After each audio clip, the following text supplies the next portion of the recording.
uchizwa manjewo.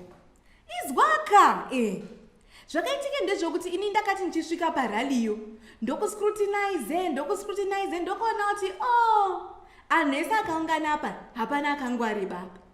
Anhu ese ari apa haazivi current affairs. Ndokupiwe maiki ndikati aizve yeuka mukana. Ndokutange kutaura ndikati anhu oye, chirwere chanetsa checorona ichi ishamu yakatumirwa naMwari kuna Trump yakatipe masanctions. Anhu ese akati eyo kudzana kuombera kutamba anhu akafara. Unondiziya kai kana anhu adaro ndakaita manyemwe ndikamera zenze. Aiwaka iwe uchimira kuseka ka. Mira kuseka uzwe manje. Ipapo ndo ndikawedzere nema kukanyanisa. Ndokutaurire kuti pakapera rally anhu ese anga akuimba zita rangu achiombera. Nemagifts anhu akadada neni akati amai agona kutaura. Amwe nekukanda upfu nechingwa. Izvezvi chingwa hachiziyani. Saka ipapapa unoona kuti chiiwewe. Patiri kuende kuma-elections ipapapa. Tida kuramba tichiwedzera kukanyanisa nekuise mazita evanhu. Uchaona zvichaitika here. Torambidzwe nani kuita zvatinoda. Nguva ndedu kana ndewe totoushandise kuite zvatinoda nekutaura.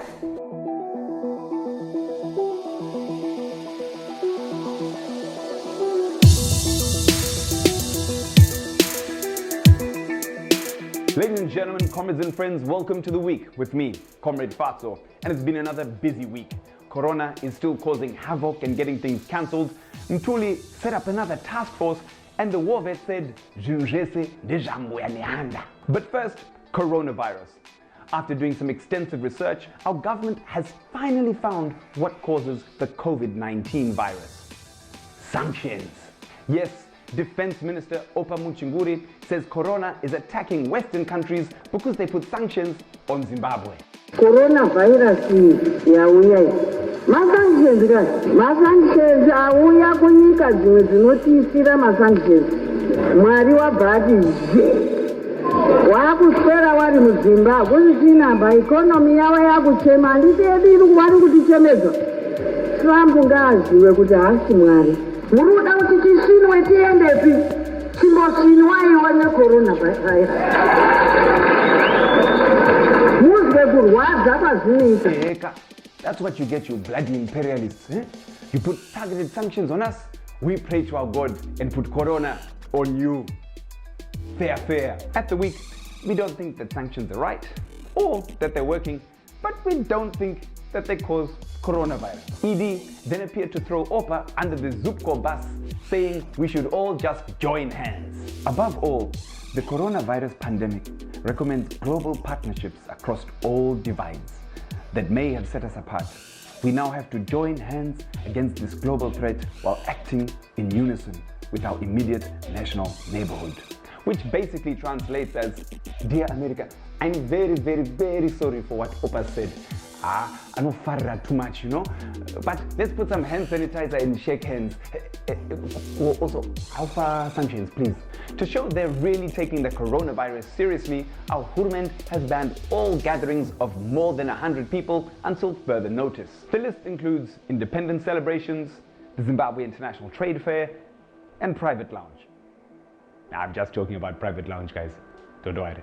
Then, just after announcing the ban, ED attended a ZANU-PF rally in Nyamaropa the next day with thousands of people attending. The press then defended why he had defied his own ban. March 20 Muchinguri. The 18th. That's the 18th. Sakamangwana China 19. Chishanu 20. Saka muraro wangu chatanga kushanda musi wechishanu. Saka hapo zvino mune mvumo yokuungana zvamaita izvi hamuna kupora muraro wangu. Because ZANU-PF is special. These bans are only for regime change agenda merchants. And besides, those weren't thousands of people you saw. No. They were thousands of sons and daughters of the soil. But a slight difference.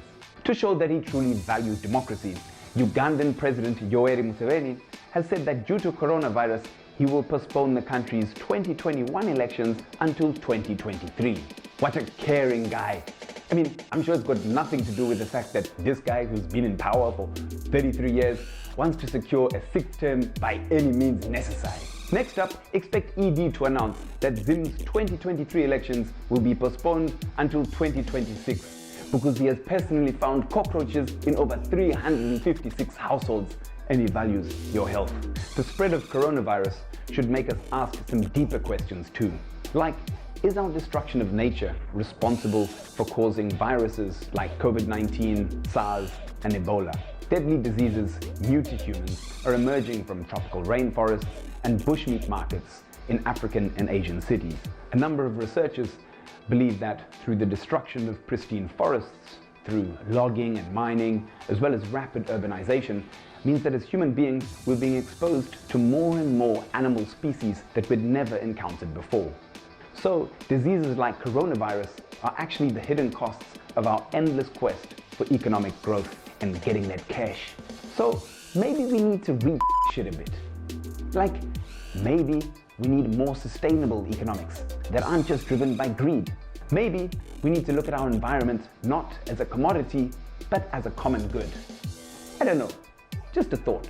Never one to let a disease outshine him, Mthuli surplus Ncube has, in the last week, created yet another task force, which makes this one the 4th task force since January. And when I last checked, we were only in March. The minister is calling this one the Currency Stabilization Task Force. I can already see the task force patrolling 4th Street and Zimpost Mall saying, hey, Inimika, stabilize, eh? Waving their baton sticks like they are magic wands. This is not Harry Potter, minister. Making up random task forces is not going to solve the mess you've put us in. Do the honorable thing. Just resign. In this week's I Died for This Country segment, we have the war vets.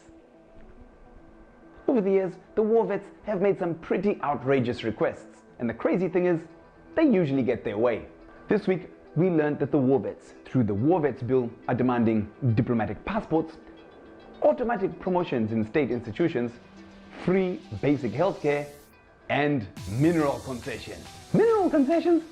What do you think this is? DRC? We only have enough mines for our Politburo members, huh? Not for you war vets too. It's high time Parliament deals with this entitled lot once and for all, because this is a problem that has plagued Zimbabwe and our economy since 1997. If it's not dealt with now, it will continue affecting future generations. We are thankful for the sacrifices that you war vets made, but it's 40 years since liberation, Mafesam. No one should be allowed to hold the country for ransom. Here is the week's special guide for fighting that corona. 1.